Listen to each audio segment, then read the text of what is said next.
The siren call of sun, surf, and sand has drawn visitors for thousands of years to the barrier islands off the southwestern coast of Florida. 4 of those islands, wedged between the Gulf of Mexico and Estero Bay, provide an oasis reminiscent of old Florida. This area today is a wildlife preserve, a recreational facility, and a place of respite between the bustling tourist spots of Bonita Springs and Fort Myers Beach. But this little slice of old Florida paradise almost went the way of a lot of other properties up and down the coast into commercial development. Instead, concerned citizens fought to preserve this pristine landscape and turn it into one of the more beloved state parks in Florida. This is the lure of Lover's Key.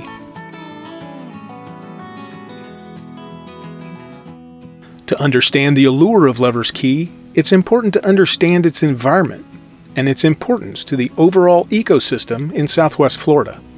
So Lover's Key State Park is a beautiful gem in the state of Florida. We have just under 1,600 acres of both uplands and estuary, and then of course we have a beautiful 2 miles of Gulf Beach, and then we have a half mile of beach that runs along Big Carlos Pass. The park is a system of 4 barrier islands set off from the mainland of Florida: Lover's Key, Inner Key, Long Key, and Black Island. And as barrier islands, they serve a very important purpose.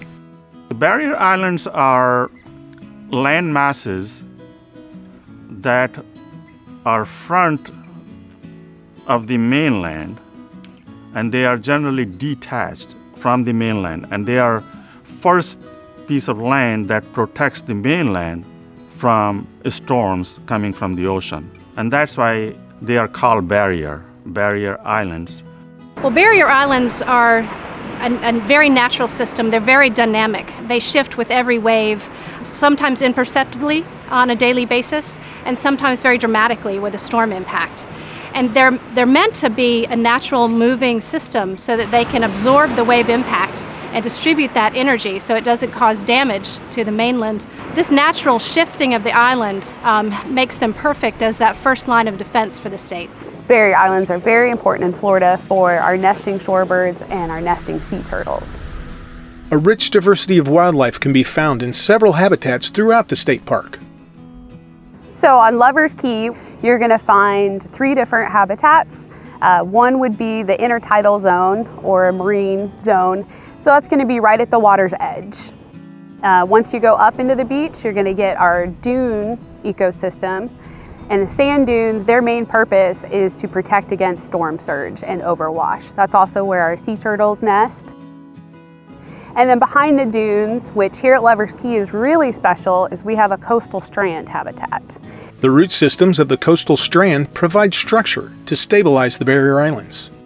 And coastal strands, as you can imagine, that's where everybody wants to build their beach houses and condos and hotels.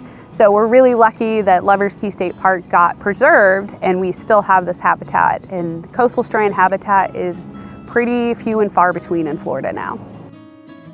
So once you leave the Lover's Key, most oceanfront island, you get into Inner Key, which is a mangrove island. It has a little bit of upland.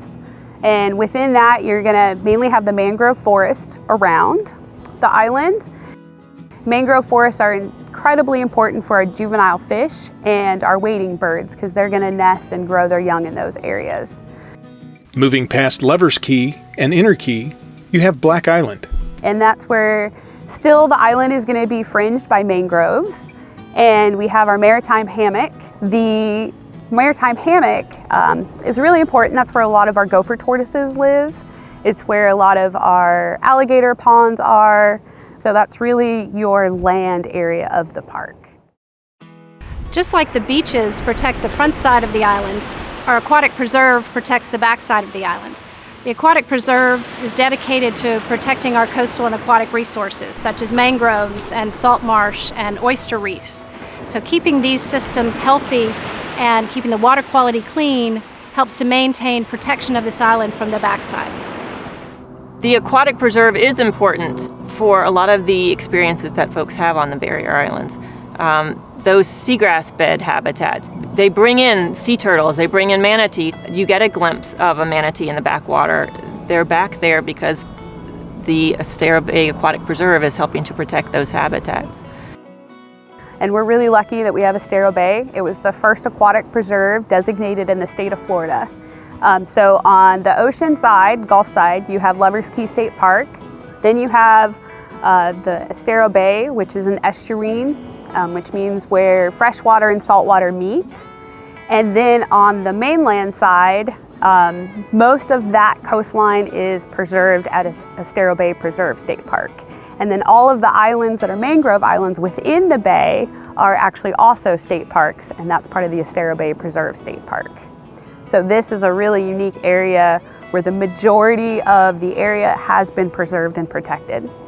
Preserving the natural resources of this area, from Estero Bay to the beaches of Lovers Key, is essential for a variety of reasons, starting with the barrier islands. They are extremely fragile, high hazard areas. That means you get more hurricanes. For example, Lovers Key here has an elevation of anywhere from 2 feet to no more than 5 feet. So when you get a 100-year hurricane, it will be at least 8 or 10 or 12 or 15 feet. So the whole island can be underwater. So they're not suitable for building development or houses on it.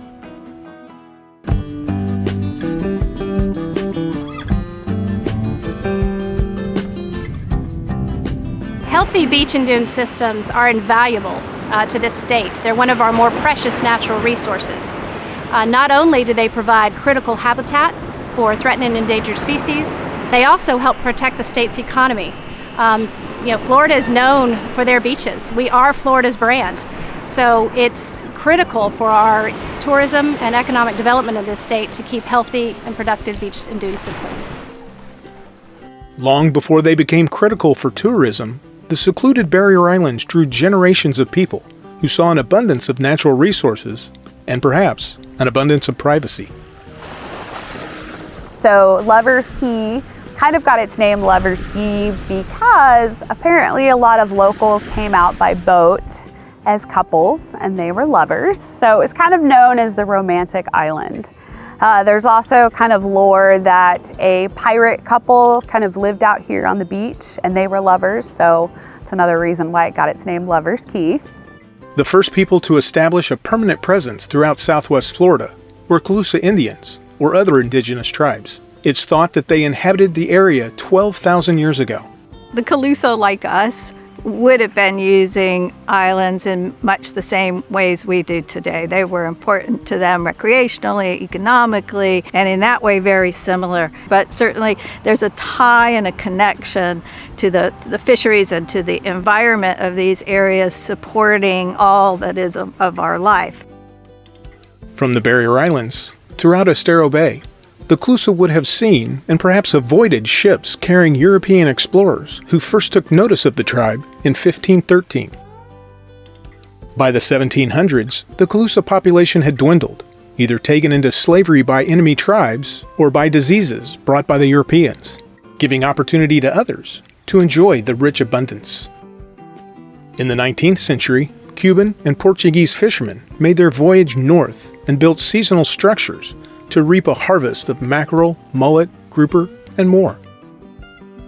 So between Calusa, Spanish, possibly pirates, Cubans, Portuguese, and eventually young lovers coming here for their trysts, a whole succession of people have been attracted to Lovers Key. The ecology of Lovers Key remained unchanged until the mid-20th century, when a new generation of Americans headed to Florida's Gulf Coast after World War II. Up and down the coast, from Tampa to Naples, the landscape was quickly becoming transformed by urbanization and construction. Back in the early 60s, there needed to be a causeway that connected the city of Bonita Springs to the town of Fort Myers Beach. So an engineering firm, Carl Johnson Engineering, got the contract. Carl Johnson had this dream. So he was able to make the case to do this causeway. Well, from an environmental standpoint, it had a huge change on the bay, which some of us were very concerned about. So Carl Johnson was out in the area a lot, building the causeway, and he fell in love with the islands. So he went back to the Lee County commissioners and really advocated that this section of property, which is the southern half of our state park, really needed to be preserved, that it shouldn't be developed, because he knew as soon as the causeways were done that developers would want to come in and develop this beautiful area. So he succeeded, and Carl Johnson County Park opened up. And then the northern half of our property was up for sale, and developers ended up purchasing it and started to develop it to be basically a themed resort. The dream behind Black Island Plantation Resort was from a fifth-generation Floridian named Floyd Luckey. For this project, Luckey led a development coalition comprised of the state of Florida, Lee County, private citizens, and the family of Bob Graham, a future governor for Florida. From the late 60s to the early 80s, the partners bulldozed vegetation, dredged canals, and used the fill to build up Black Island's elevation for the new housing resort complex.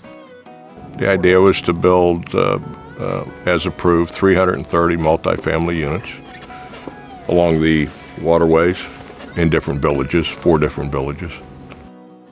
Floyd had some environmentalists and biologists sort of look at the entire property, developed lines where he thought would be the best to dig the rivers, laid out the areas where the rivers were going to go, and they just made all the rivers. So every river that you see here is man-made.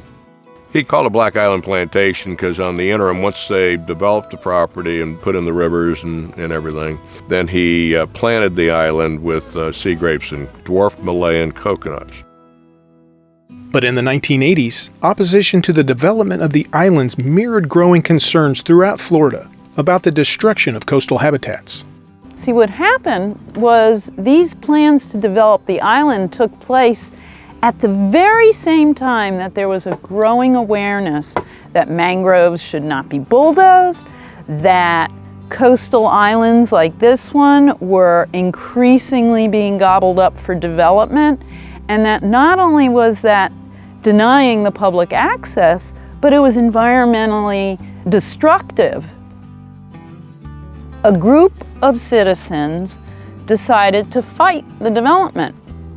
One of those happened to be Bill Hammond, who was a biology teacher in the Lee County Public Schools at the time, and he was tipped off about some aerial photographs. One day, I got a call from Larry Houston on Fort Myers Beach. Larry was a photographer who did a lot of the postcards and posters of, the beaches. And he was flying over the island, and he called me and said, "There's 2 big drag lines out there." Hammond took the photos to government officials in Tallahassee, including Governor Bob Graham. Showed him the pictures of that situation, and he was genuinely shocked. I don't think he knew anything about it because Bob didn't have much to do with the development part of the Graham family. His brother Bill, did all that work. And he looked at it and said, "I'll get that stopped." And while the dredging had been done, the development halted. Governor Graham, whose family no longer had a financial interest in the development, also created a program called Save Our Coasts that prompted the state to purchase coastal properties for preservation. So they started the Save Our Coast program, and there was a priority system, and there was only so much funds available to buy properties for the future, for the environment. We worked on that for several months, if not a year, to make sure that we met the criteria on that list, because he decided at that time we were going to sell it to the state. In 1983, Lovers Key and Black Island made it to the top of the list of properties to be protected by the Save Our Coast program. Ironically, it was the developer Floyd Luckey who helped coordinate the sale to the state of Florida. So now the state of Florida had state lands right adjacent to a county park. So the county and the state got together and decided to merge the 2 properties and develop the Carl Johnson Lovers Key State Park, which is what we have now. It was a great time because we were expanding the process of more acquisitions, more people were coming to Florida, and there was more need to make sure those folks had access to our great beaches and our great lands. When we received the park, we had 0 staff. And then I had volunteers that were working to clear the Brazilian pepper. Well, those were the earliest members of what is now the Friends of Lovers Key. At that time, there was really no way to get in to the beach here. So those members, and I joined them a few times myself, would come here on the weekends and maybe one day during the week and actually literally blaze a trail through this area out to the beach. And it was dirty, grimy, heavy, filthy work to do, and they loved it. And that's how the first trail got out to the beach here in this park. Then they said they were willing to staff the park on weekends so we could open the doors. It was all through donation at that point.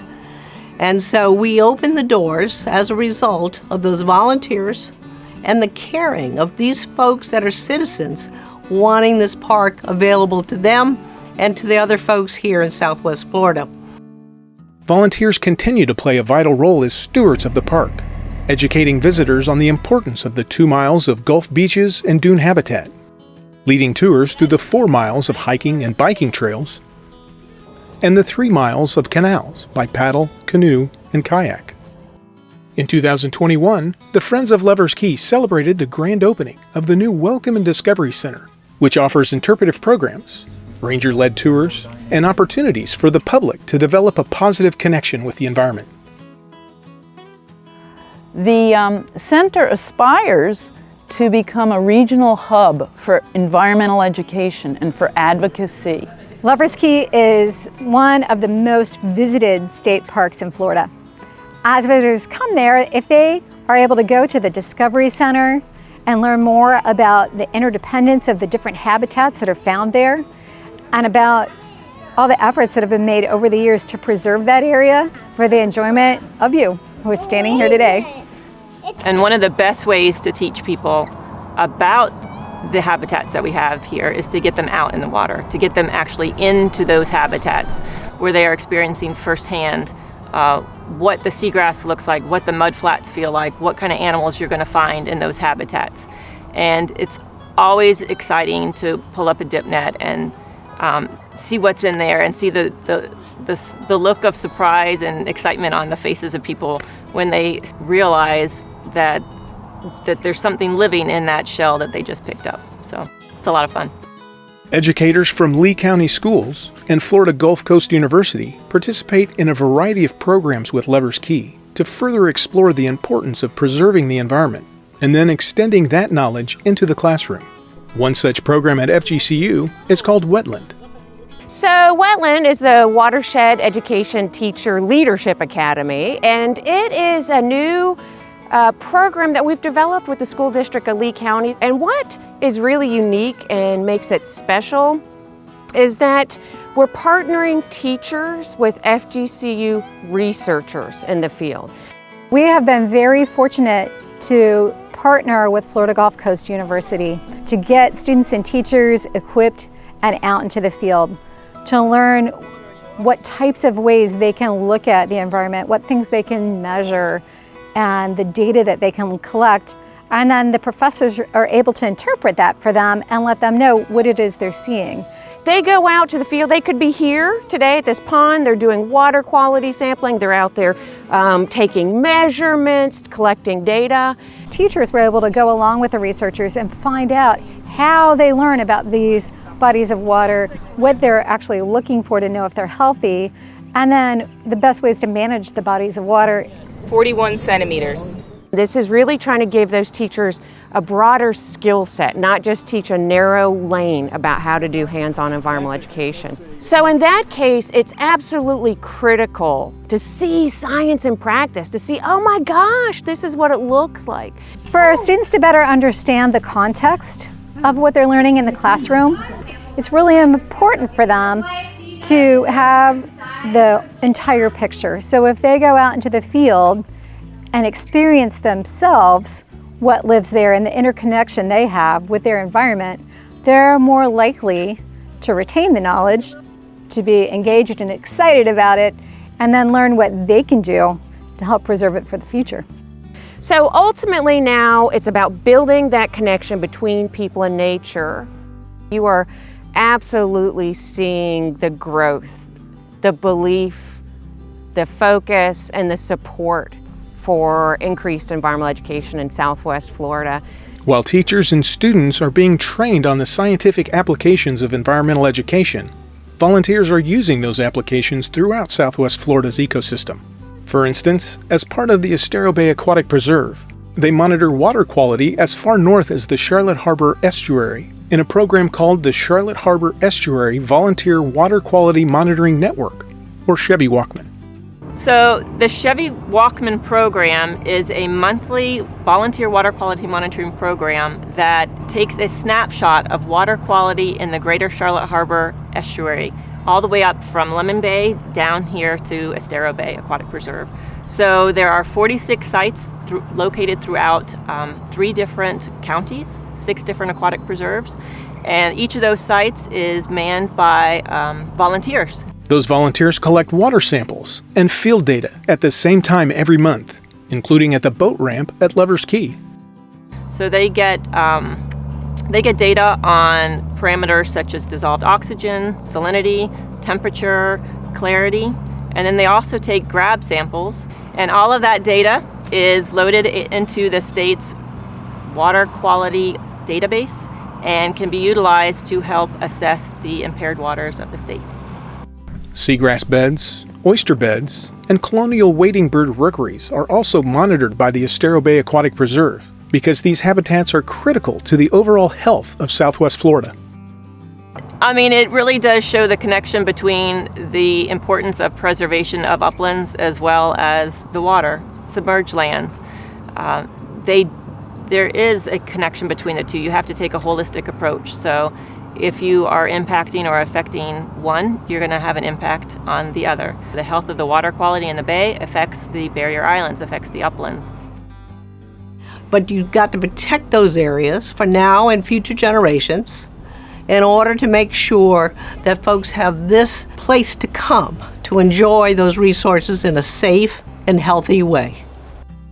So this is a really unique area where the majority of the area has been preserved and protected, which is an amazing story of how communities can come together and preserve lands, provide important habitats for animals to thrive, and allow all of our visitors and future generations to be able to come and enjoy the natural Florida.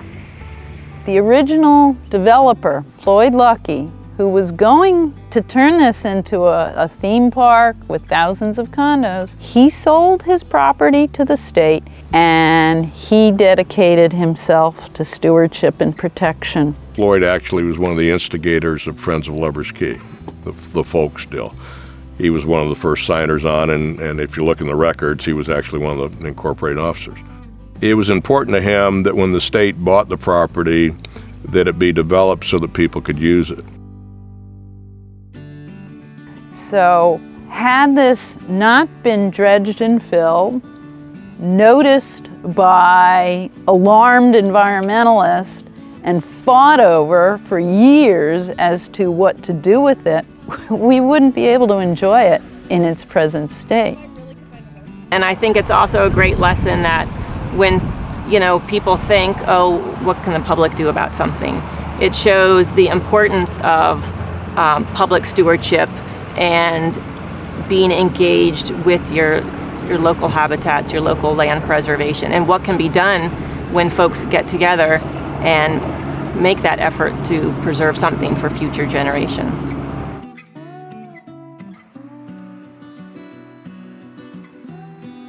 There's a Buddhist saying, you can see the world through just one grain of sand. And here on the shores at Lovers Key State Park, that grain of sand is the story of how this park almost didn't come to be, and in fact was preserved by the actions and conscientious choices made by some concerned citizens to keep this as close as possible in its natural state.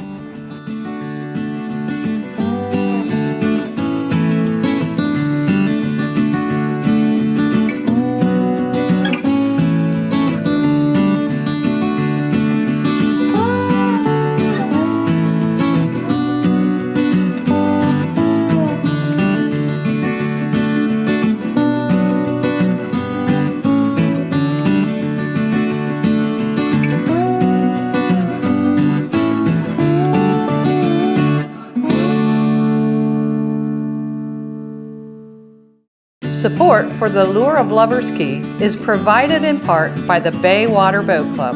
With a fleet of over 60 boats, the family-owned Baywater Boat Club is dedicated to providing recreational boating opportunities on the waters of Estero Bay. For more information, visit bwboatclub.com.